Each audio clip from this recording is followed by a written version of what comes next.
Alors nous allons à présent aborder le test 16 et un petit peu avant les définitions 7 et les théorèmes 17 et 18. Alors la définition 7, c'est une extension de la définition 6, c'est-à-dire on explique ce que c'est qu'une fonction de classe Cn.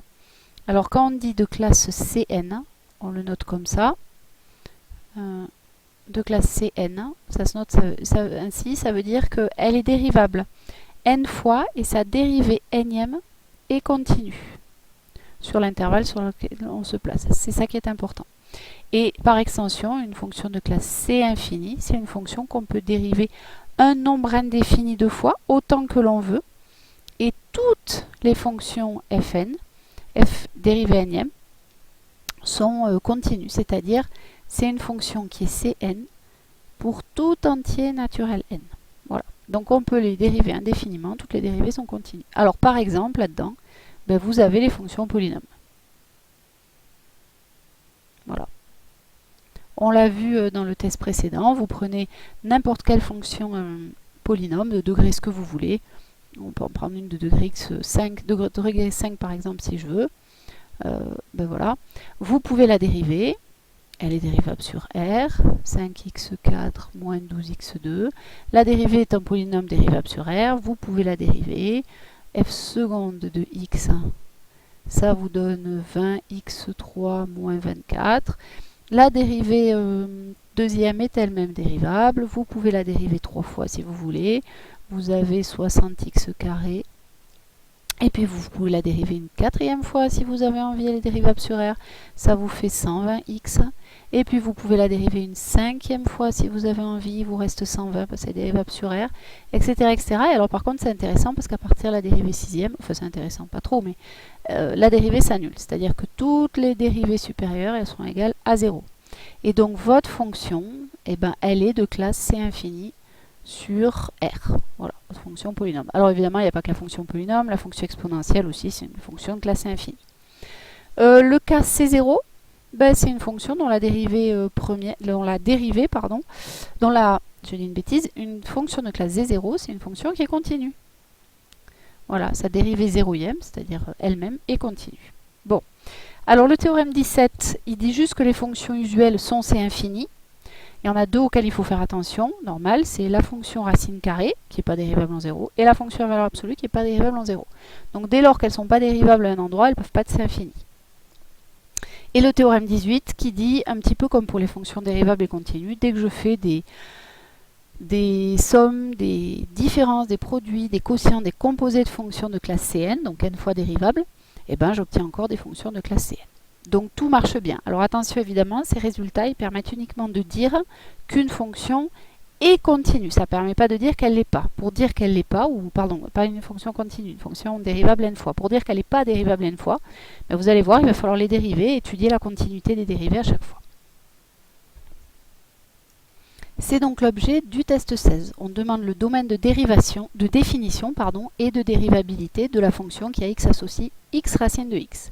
Et on demande est-ce qu'elle est de classe C1 sur D, c'est-à-dire est-ce qu'elle est dérivable et est-ce que sa dérivée sur son ensemble de dérivabilité est continue.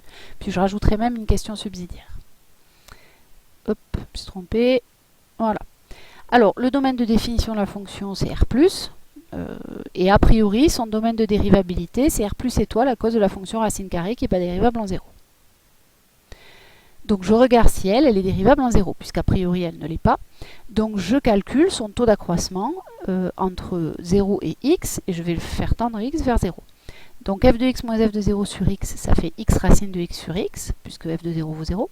Ce qui nous donne, en simplifiant par x, racine de x. Et x, racine de x, a bien une limite lorsque x tend vers 0, c'est 0. Donc je peux affirmer que f est dérivable en 0 et que sa dérivée, elle vaut 0. Donc son domaine de dérivabilité, finalement, c'est R+. Bien, maintenant la deuxième question à nous poser, c'est est-ce qu'elle est de classe C1 sur R+. Alors première réponse, elle est de classe C1 sur R plus étoile, parce que c'est un produit de fonctions qui sont toutes les deux C1 sur R plus étoile, c'est le théorème 17 et 18, bah oui, la fonction qui a x associe x, elle est de classe C infini, il n'y a pas de problème, et la fonction racine de x, elle est dérivable continue, elle est même de classe C infini sur R plus étoile. Bon, j'en fais le produit, donc on est bon sur R plus étoile. Le problème c'est, est-ce que ça marche sur R? Ah oui, alors avant, on calcule la dérivée. Donc f' de x, c'est un produit, c'est du UV, donc U' V plus UV', on l'a ici. Je simplifie un petit peu, x fois 1 sur 2 racine de x, je peux simplifier ici. N'oubliez pas que 1 sur racine de x, c'est x puissance moins 1 demi, ou alors que x, c'est racine de x au carré, comme vous voulez. Il y a deux façons de simplifier. Et si vous utilisez ça, racine de x, non, pardon. Je dis si vous utilisez ça, x égale racine de x au carré. Du coup, x sur racine de x, et ben il vous reste racine de x au carré sur racine de x, donc racine de x. Voilà pourquoi ici j'obtiens racine de x. Donc x plus 1 demi de racine de x, 3 demi de racine de x. Donc ça c'est ma fonction dérivée, f'. Maintenant, question suivante, est-ce qu'elle est continue en 0? Puisque pour qu'elle soit C1 sur R+, qui est son domaine de dérivabilité au final, pour qu'elle soit C1, il faut que sa dérivée soit continue. Bon, mais il n'y a pas de problème, hein. La dérivée, c'est la dérivée de racine, la limite de la dérivée en 0, c'est la limite de racine de x en 0. Ça vaut bien 0, et c'est bien le f' de 0 qu'on a trouvé tout à l'heure. Donc il n'y a pas de problème, f' est bien continu en 0. Donc au final, f est continue, elle est de classe C1 pardon, sur R+. Bon, donc la réponse à la question, c'est oui, elle est C1 sur R+. Alors, c'était pas demandé, mais on peut se poser la question, est-ce qu'elle est de classe supérieure, par exemple C2? Ben, on va regarder. Alors, sur R+, qu'est-ce que je peux dire? D'abord qu'elle est C2 sur R plus étoile. Toujours pareil, c'est des produits de fonctions de classe C2. La fonction qui a x associé x, elle est C infini.